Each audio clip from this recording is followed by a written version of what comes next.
It's week 11 on the Appalachian Trail, and we are still hiking through the lovely state of Virginia. Last weekend, we were at Trail Days, and we got to see all of our friends from the beginning of the trail and currently on the trail, and we just had a really good time.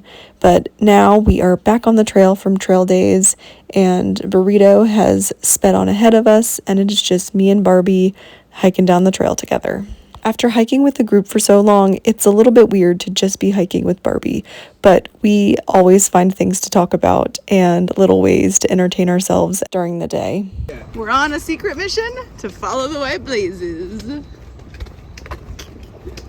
One particular topic of conversation that we brought up pretty frequently down the trail was that when we got on like a highway or a little section of road that didn't really look necessarily like a classic thing you'd look at it on a trail, we would always talk about how the AT was its own little secret kind of world, and how if you didn't know what the white blazes meant, if you were just driving by or like an outsider, you would have no idea about this secret little trail and this secret little world that spanned from Georgia to Maine. And we found that to be kind of special, like we were on our own little special quest. This was one of my favorite campsites of the entire trail. I remember that we found this field, and although it was a little bit buggy, it was just absolutely beautiful for sunset and sunrise the next morning. And although being at camp was different without our friends, it was in some ways a little bit nice to decide that how beautiful of a campsite this was, and then just decide to stop and spend the night. It was mid-May now, and the trail was exploding in green and color and absolutely beautiful flowers. I was so excited to see all the different blooms and plants that I'd get to see on the trail. The one thing about it being mid-May is that summer was in full effect, and that meant that summer heat was coming, and my body was taking some time to get used to it. It's never easy to necessarily hike in hot weather, but hiking in hot weather with about 30 pounds on your back, it was definitely something to get used to. But luckily, sunsets and views like this made it all the worthwhile. And now that we had almost hit the 3-month mark for my journey on the Appalachian Trail, I was starting to learn other things too. Like, I started to learn that on the weeks of my period, the first few days, I was just not a happy camper, and the mileage never felt as good, and some days I needed to slow down a little bit more. I learned that some days I just woke up on the wrong side of the tent, and that seeing the trail lined an absolutely beautiful, stunning mountain laurel could turn my whole morning around. It was the little moments like this that kept me going on the really mentally tough days. I won't lie, there were moments during days that were mentally really tough. There were days when I was missing our friends, but there were also days that I was just so happy to be out here, and we also made new friends and discovered new wonderful people that we really wanted to experience pieces of this trail with. Lunchtime with kind of a view at Kelly Knob.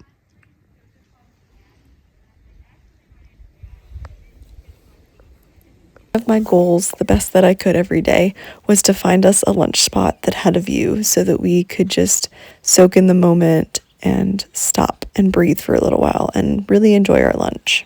I know I keep saying this, but it really was the little moments, including looking at views in the beyond from white blazes on poles.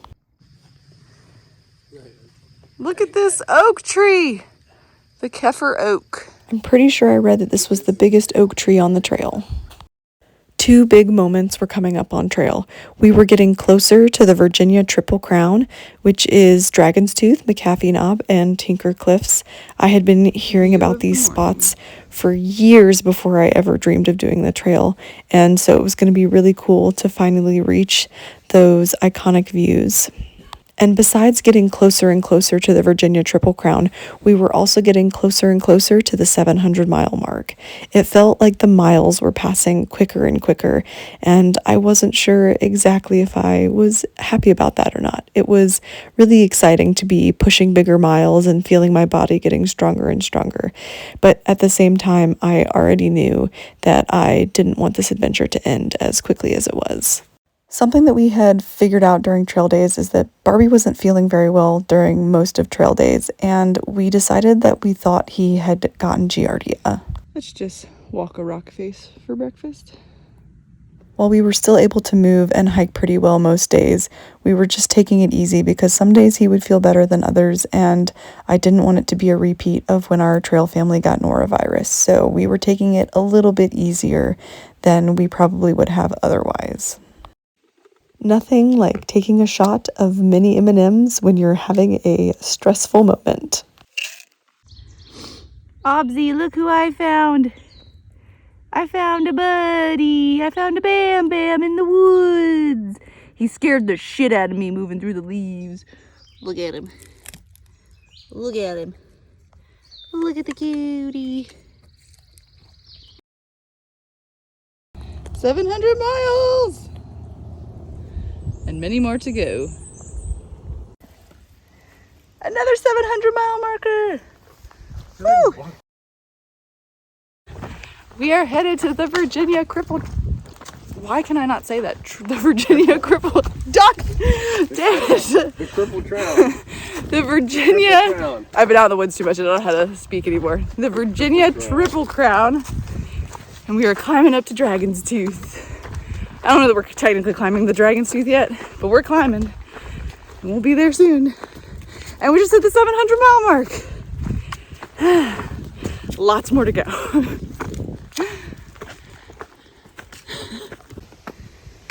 Not Dragon's Tooth yet, but this is still freaking beautiful. We were climbing up to Dragon's Tooth, and although we weren't at the top yet, the views were already stunning.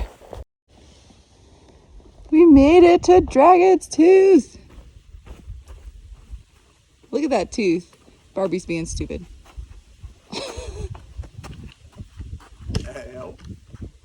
Look how pretty. So everybody was talking about the climb up to Dragon's Tooth. It was a climb, but nobody talked about that climb down. That was terrifying. Oh my gosh, all those rocky ledges. You feel like you're gonna fall off. Dang, how'd you even put the poles up? Maybe that's the asphalt. So, I don't want to hear any more uphill complaining. I would have rather done another uphill than that terrifying downhill. But we seem to be off the sketchy rocky section. But Dragon's Tooth is beautiful. And now we're headed to ice cream. Made an impromptu stop at Four Pines. It's lovely. And it's totally worth it because we got to reunite with Burrito for a night. So, totally worth it. And this spot is absolutely beautiful and very relaxing. So, we're excited to be here for the evening.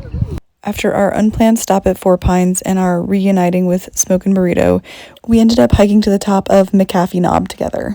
And it was fun to be back together again for the day.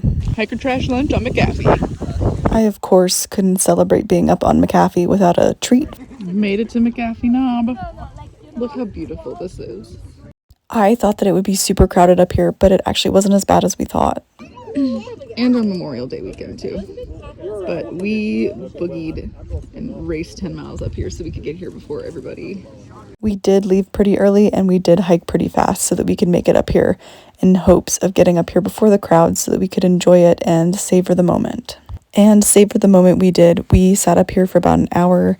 We took pictures, we had lunch, and we just enjoyed this iconic and well-known spot of McAfee Knob on the Appalachian Trail. We couldn't have asked for better weather either. The blue mountains in the background were just absolutely perfect for this day.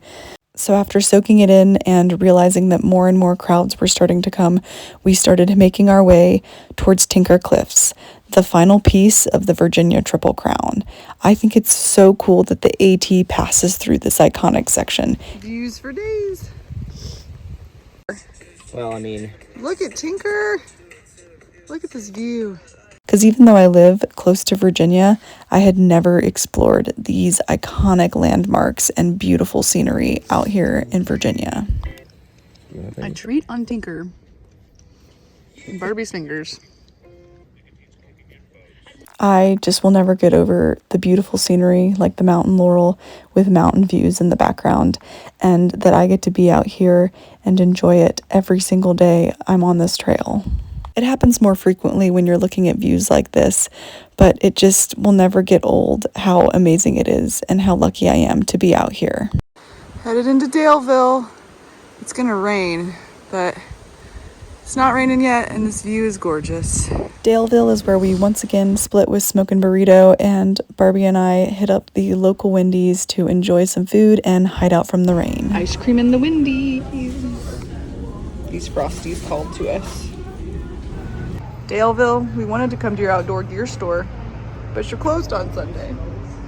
So I guess we're going to Kroger. 1/3, and it's fucking pouring! Woo! Into the more rain we go. It was raining as we hit the 1/3 mark, but our spirits were high. Look at the baby. And week 11 on the Appalachian Trail ended with rain.